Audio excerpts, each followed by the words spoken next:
Varun and Ghazal, thank you so much for joining us here for what promises to be a very special conversation. You know, we've been tracking the Mamaearth story on Young Turks and Startup Street for ever since the company actually was incorporated. Ghazal, let me start by asking you, it was born out of a felt need.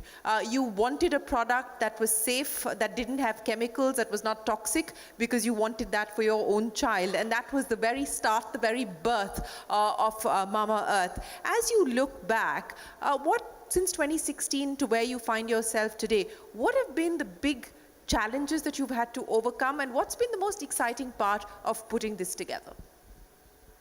Hey, first of all, thank you for having us. I think looking back is always a very special feeling to have, because from where we started with a very now I would say with a very narrow vision of just operating in one category to today having 6 brands under the company has been a beautiful journey. The long and short is just 6 years old. But I would say, and starting with what's the most exciting part of it and what has led us to be here where we are today, I think has been our consumers. And one thing which has worked really, really well for us has been constant listening to them. They're the ones who told us that Mamaearth had the capability of not just being a baby care brand, but also operating in the adult segment, and gave us the opportunity to play in the beauty and personal care segment across baby, skin, hair, body as a category. Even after that, just keeping a close focus on how their behaviors were changing. In a same day, a same consumer was opting for different kind of products, which made us envision that, you know, these are actually very big propositions which can be catered through different opportunities and different brands, right? That's how I think we've moved not just from Mamaearth, but to Derma Company, which is an active-based skincare brand, to a Be Blunt, which we've recently acquired, Ayuga, Aqualogica, and similarly. So that has been the most exciting journey, just being on the lookout for what's the next big thing that consumers want us to do. I think there have been a fair amount of learnings, especially if I would say that having a long-term vision and not a shorter one, which not just limits itself to opportunities within what you're doing right now, but also extends to people, of how you're thinking of the team and the org structure, not just from today, but from a tomorrow's lens, and getting ready for how do you see the company grow forward in the 3 years, and some of those aspects I think have been our biggest learning points. Varun, you know, when you talk to the FMCG giants, I think the big question that everyone is asking is, how has a 6-year-old company been able to get into so many different categories? The journey has been consumer first in nature, and once we figure a problem that the consumer is facing, the process of figuring out how to solve that problem with the product, that assembly line or that process is very similar for every category. It starts with a problem, it then starts with scanning what kind of solutions are available, why are they not fulfilling that problem today. Then, for example, one of the different things that we did was the whole aspect of shared ecosystem.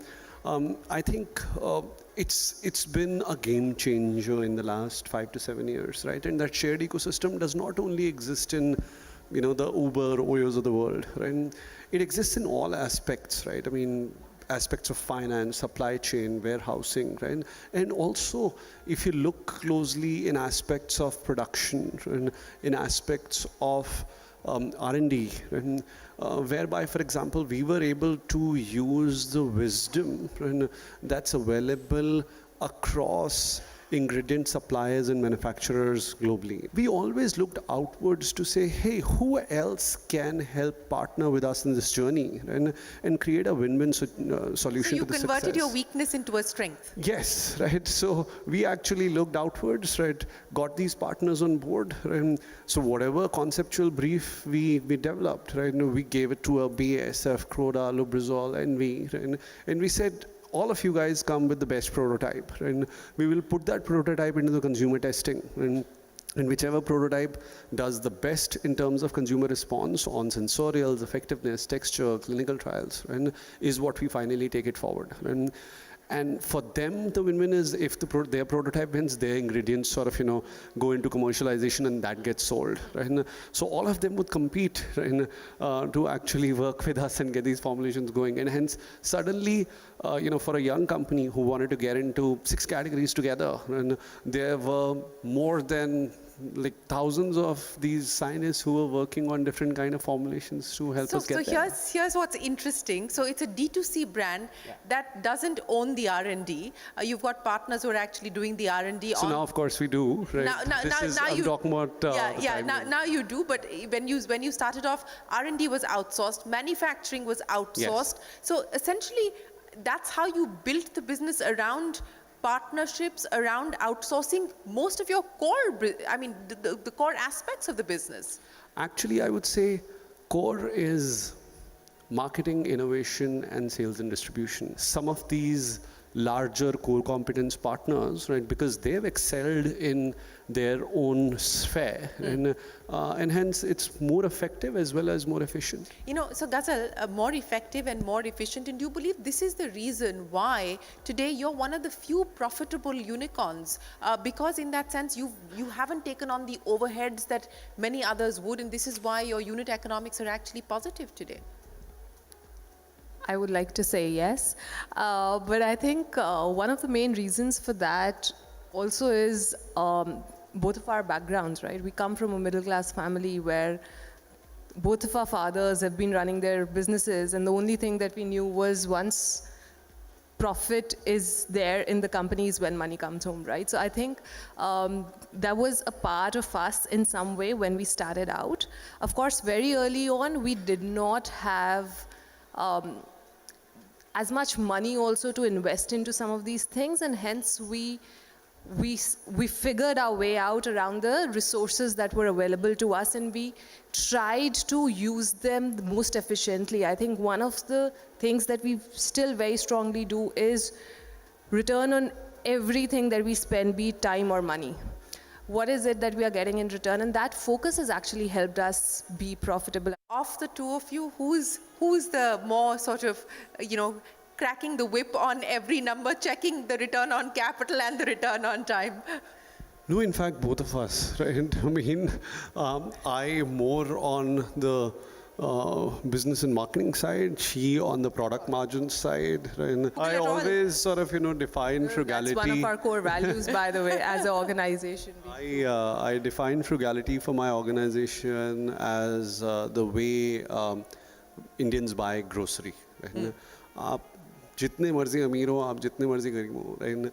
You will buy the groceries, you will negotiate for the best rate, and then you will ask for some dhania mirchi as well. That's exactly what I was going to say, dhania and mirchi for free. Exactly, right. So I think that mentality, that frugality mentality is important across the organization. You started your journey as a digitally native brand, but today you're moving aggressively into the offline space as well, not just with Mamaearth, but of course Be Blunt and some of the other acquisitions that you've done.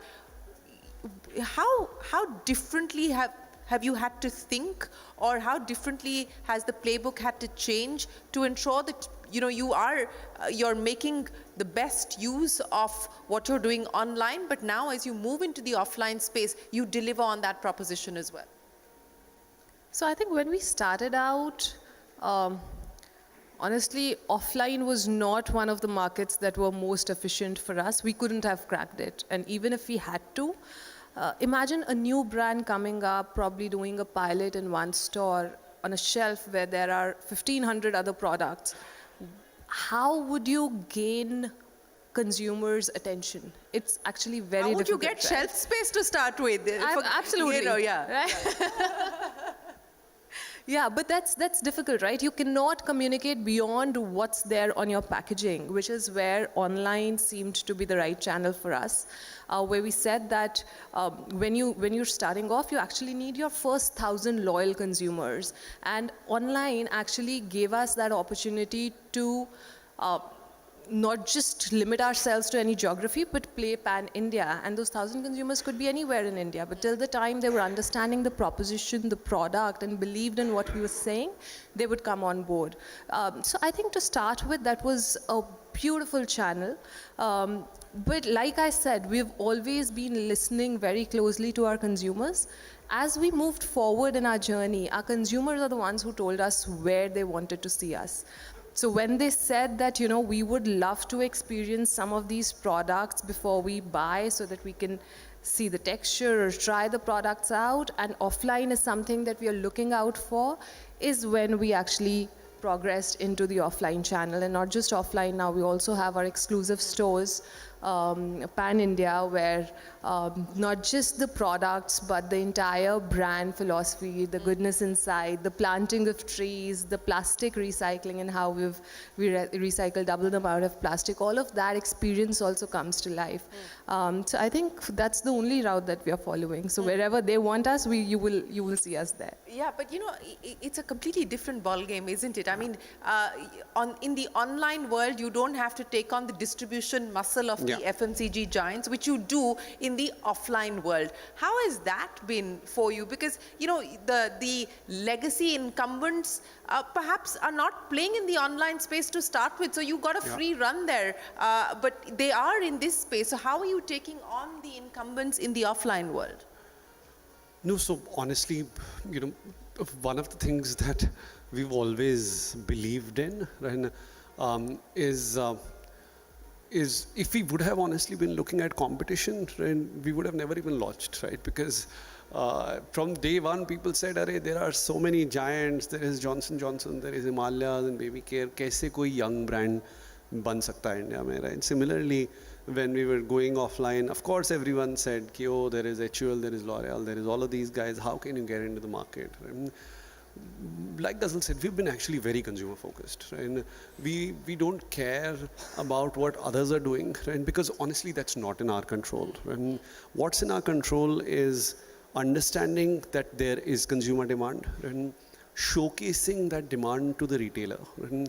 See, the retailer has a certain business model, right? Of course, there is velocity that they is looking at, right?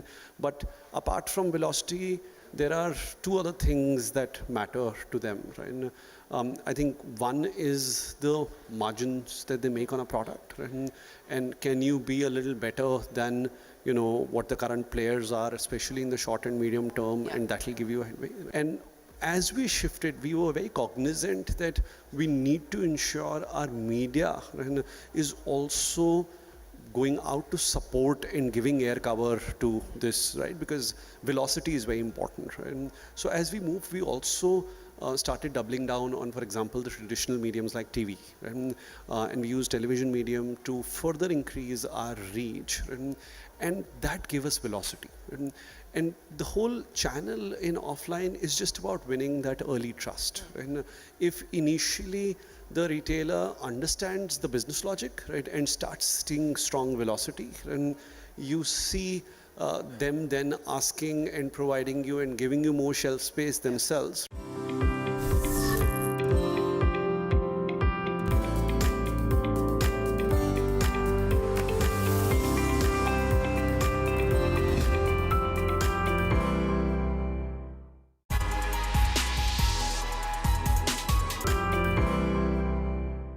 Share with us insights about what India is buying.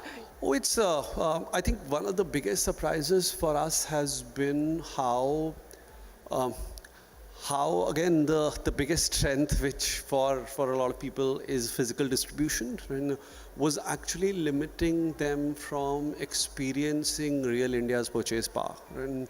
A lot of companies, especially younger companies, even in consumer products, right, have 50-60% of their revenues coming from metros, right, and then almost 70-80% coming from tier 1, right? And the belief is really the premium population, etc., lies here, right? If you look at folks like us who are what we are not racist around geography, right? We don't care urban, tier 1, tier 2, right? Wherever the consumer has interest in buying power, right? We are willing to deliver in that pin code today. Right? Suddenly for us, 60% plus of our revenue is coming from tier 2 and beyond. And I mean, that has been the biggest surprise for us. I mean, last quarter we would have serviced 3,000 plus cities and towns in India. And that kind of depth was just unimaginable 5-7 years ago. And that has been the biggest surprise. What are the next big triggers that you're working on as a company today? I think our vision is fairly clear. We I mean, if I could say, our aspiration or our desire is to be the #1 FMCG company in India in the beauty and personal care sector, right? So that is what we are gunning towards. And I think we see the journey to be bright and very positive. Focus, of course, is on a sustainable business and growing sustainably. So I think in any brand's life, or in any, for that matter, business's life, there are phases, right? There's a growth phase when you're investing disproportionately to grow your base, to get to more consumers. Then there is a phase where you're trying to work out your unit economics and see that, okay, this growth is sustainable. And then there is profitability, like we call it, right? That you're able to grow the business profitability and get the juice out of it. So I think we are on the third phase right now. We have our core brand, which is Mamaearth, which is growing really well. It will continue to grow as fast. And then we have our new engines, which are currently in the growth phase, I would say, where we need to put in investments to get them to a level where then they start. And the good thing is that we are breaking our own records. So what Mamaearth achieved in a particular time are actually new brands and new engines are breaking all of those records and growing much faster with I would say better P&L for if that's the word that I can use. But I think those are the green shoots that we are seeing. We will continue to invest in that. And the other thing which is going to be very important to us is building our team and building very strongly.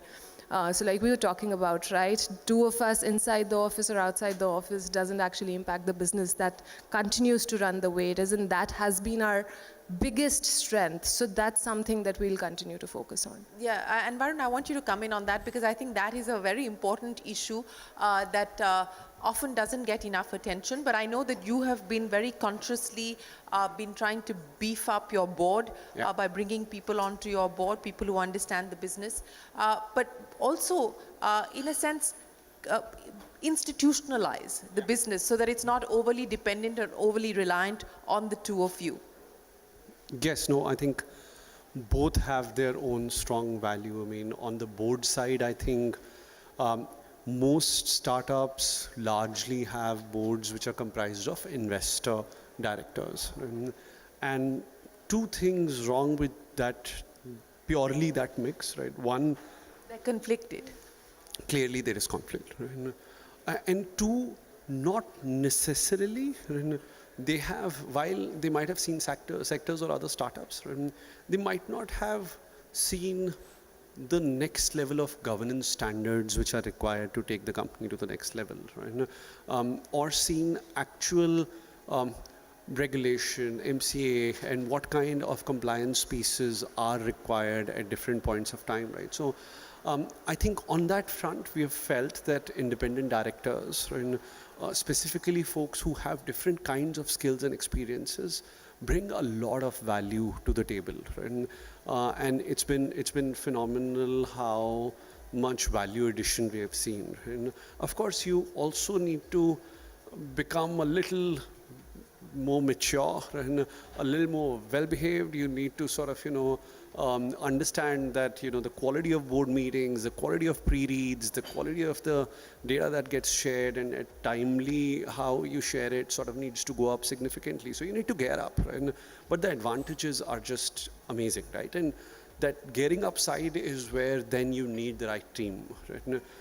I think at different phases, right, of the business, as founders, you also need to reinvent what your core focus areas should be, and for what kind of areas and roles do you now need professionals who can deliver significantly better value than probably you would with the limited bandwidth that you have. And basis that, a new organization design needs to take shape, right? And at least in our case, every 2 years, right, we've sort of worn that hat and looked at a new organization design and then brought in the right people who then we believe will take us to where we need to get to the next level, right? So I think actively we need to keep doing it, right? It is not a process which stops. You know, the aspiration of wanting to be India's #1 FMCG company, and Varun, I'll start by asking you, what are the next milestones along that journey? Shane, firstly, it's a very long journey, right? And we have to be very long-term oriented and think about this as a multi-decadal build and opportunity, right? Is how we're looking at it, right? Because I don't think we're the only ones who have this dream, and I'm sure there are others. ITC's been dreaming of that for a long time. Yeah, right. I mean, of course, there is वो कहते सूरज से ज़्यादा चमकना है तो सूरज से पहले उठना पड़ेगा, right? तो I think we will need to work really hard, right? And we will need to not only work hard this year, next year, but probably for a couple of decades, right? To take this there, right? And keep it there, more importantly, right? And then, focusing on building the right organization, building the right board, getting the right partners from an investment perspective. Right? The landscape is just fascinating. It's fabulous. I mean, we have one of the lowest per capita consumptions of beauty, lower than Bangladesh, in fact, right? Hence, the way is just up, right? Penetration of categories like face washes is just 30% in India, right? This is going to reach 85% levels over the next 10 years, right? Women joining workforce is a massive trend over the next couple of decades. We're already seeing very good leading indicators, like, for example, secondary school participation of girls has overtaken boys now. It was 45% in 2005, became 82% in 18, and now is ahead of boys. Right? Very strong lead indicator. The next couple of decades, these girls are going to come in and change landscape. And when they come in, of course, it's amazing for the economy, right? But specifically for the category beauty and personal care, right? It's a massive delta that trend leads to. Right? And I hope next time we are here, we will see a lot more female faces in this room. I can't agree more with you. I certainly do hope we will see more women. It's both in the country and in our personal interest, right? I mean, we are a very diversity-focused organization. We are 51% women, in fact, right? And we just believe it makes a huge difference, right? And I think those things make us feel that India is in a beautiful golden spot, right? As long as you keep doing the right things, keep focusing on where you can create value from, how do you service the consumer better than others, right? The opportunity is ours to take, right? We will keep building. And are you looking outside of the domestic market, at least within the region?